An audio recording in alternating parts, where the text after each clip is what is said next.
Si Jesus ang liwanag ng mundo.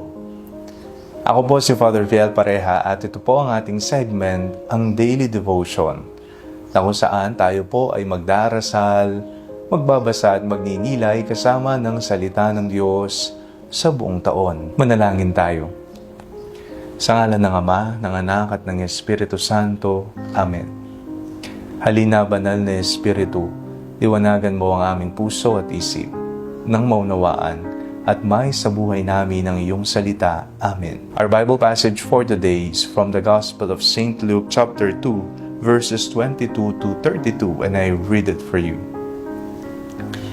When the time came for their purification according to the law of Moses, they brought him up to Jerusalem to present him to the Lord.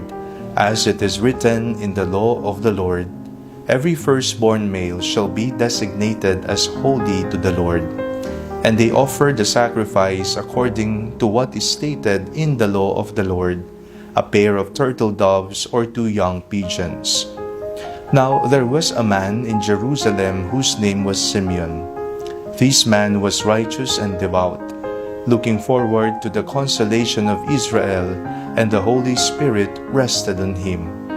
It had been revealed to him by the Holy Spirit that he would not see death before he had seen the Lord's Messiah.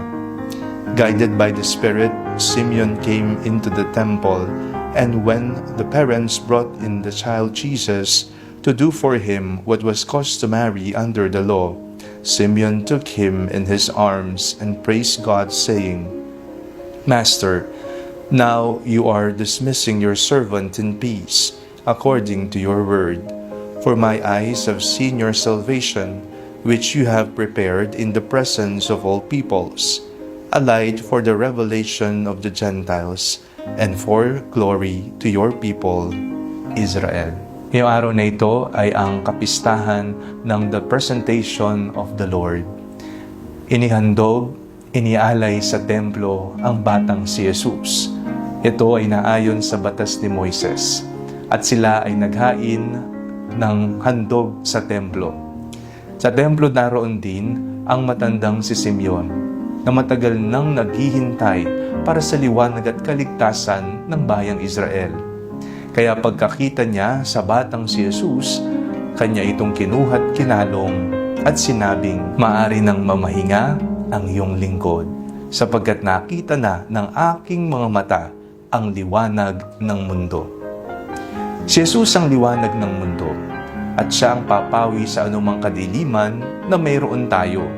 Kadiliman sa puso, kadiliman sa isip, kadiliman sa ating bayan, kadiliman sa buong mundo. Ang liwanag ni Kristo ang siyang babasag sa kabaliwan ng mga taong ganid sa kapangyarihan, sa mga taong akala nila sila ang Diyos, sa mga taong nandaraya, sa mga taong nangaabuso, sa mga taong may lihim na ginagawang mali para sa bayan.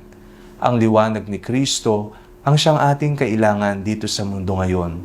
Lalo na, laganap ang digmaan, laganap ang katiwalian, laganap ang pagmamaltrato at pang-aabuso sa mga mahihirap at mga nangangailangan. Ipagpatuloy natin ang pagdalangin kay Jesus.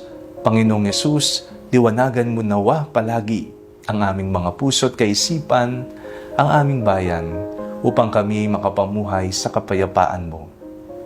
Manalangin tayo. Panginoong Jesucristo, ikaw ang liwanag ng mundo. Palagi niyo po sana kaming liwanagan sa mga panahon na kami natidiliman. Amen. Sa ngalan ng Ama, ng Anak at ng Espiritu Santo. Amen.